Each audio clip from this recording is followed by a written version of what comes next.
हमारी संस्कृति, हमारे संस्कार सदा रहें हमारे साथ। सब्सक्राइब करें तिलक। मैं आपके हित के लिए आपको यही परामर्श देने आया हूं कि यही एक ऐसा क्षण है जब आप चाहे तो श्री राम से क्षमा मांगकर उनकी शरण में चले जाएं। श्री राम की यह आन है कि सच्चे हृदय से शरण में आने वाले के दोषों को नहीं देखते।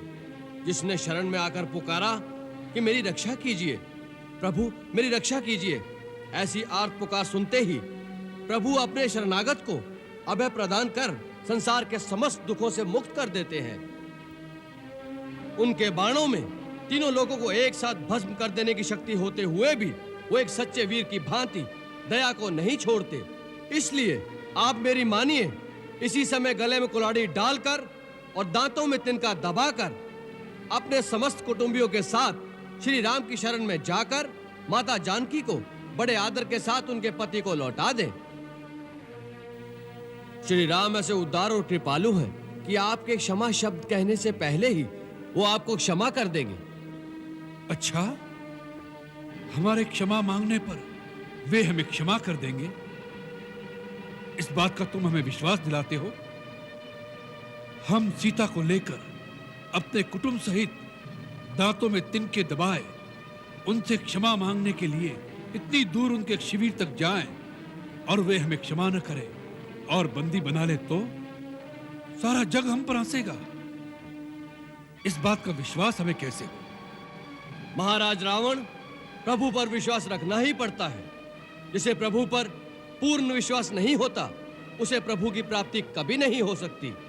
आपको आश्वस्त करने के लिए मैं इतना बता दूं कि जब वानर सेना ने सुसज्जित होकर लंका को चारों ओर से घेर लिया और सब लंका पर धावा बोलने के लिए श्री राम प्रभु की आज्ञा की प्रतीक्षा कर रहे थे, तो उस समय उन करुणा के सागर ने मुझे बुलाकर स्वयं कहा कि जाओ, रावण से जाकर कहो कि मैं युद्ध की ज्वाला में लंका की निर्दोष प्रजा की आहुति नहीं देना चाहता।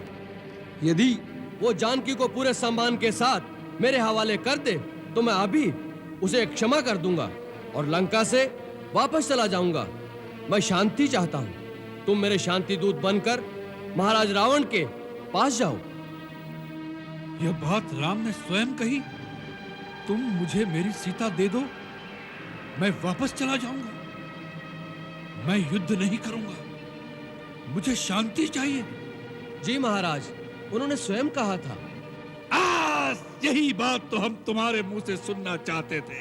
यही बात राम ने कही कि मैं युद्ध नहीं करूंगा, मुझे शांति चाहिए। मूर्ख, इस बात में तुझे राम की करुणा दिखाई दी, उसका भय दिखाई नहीं दिया कि रण क्षेत्र में रावण के सामने आने के विचार से ही उस धनुर्धारी के हाथ पांव कांपने लगे। जिसकी प्रिय पत्नी को कोई हर के ले गया हो, उस शत्रु के लिए इतने महीनों से उसके रक्त में प्रतिशोध की कोई ज्वाला नहीं भड़की, तो फिर वो क्षत्रिय का रक्त नहीं होगा। वो तेरा परमवीर जो भिखारियों की भांति हमसे सीता की भीख मांग रहा है, उससे जाकर कह दो कि सीता कोई भिक्षा में देने वाली वस्तु नहीं है।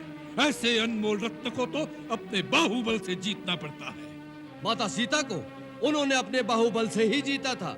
महाराज, शायद आप भूल गए कि वो शिव धनुष जिसे श्री राम प्रभु ने तिनके की भांति उठाकर तोड़ दिया था, उसी धनुष पर अपने बाहुबल की परीक्षा करने कभी आप भी गए थे और सुना है वो आपसे उठाया भी नहीं गया था। प्रतिशोध वीरता की निशानी नहीं होता और कायर में शत्रु को क्षमा करने का साहस नहीं होता। इन दंत कथाओं में क्या रखा है मूर्ख वानर? तुमने कहा था तुम्हारे पिता हमारे मित्र थे, परंतु अपने कुल का परिचय नहीं दिया तुमने। महाराज, देवराज इंद्र के पुत्र महाराज बाली का मैं पुत्र हूं। मेरा नाम अंगद है